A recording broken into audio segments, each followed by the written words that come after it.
আপনি কষ্ট করলেও রিস্কের ব্যবস্থা হবে না যতক্ষণ আল্লাহর রাজ্জাক নাম আল্লাহ না খাটাবেন। অমা মিন দাব্বাতিন ফিল আরদি ইল্লা আলাল্লাহি রিজকুহা। আল্লাহ পাক বলেন, জমিনে এমন কোন বিচরণশীল জীব নেই যার রিস্কের দায়িত্ব আমি আল্লাহ আমার হাতে গ্রহণ করি নাই। সুতরাং এ দায়িত্ব আল্লাহর।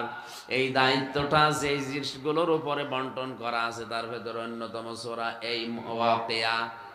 আমি সহ যারা এসেছি, যাদের মুখস্থ আছে, যারা দেখে পড়তে পারি, অন্তত মাগরিবের পরে যেন সূরা ওয়াকিয়ার আমলটা শুরু করি, বলেন আমিন। আর এশার নামাজের পরে সূরা মুলক।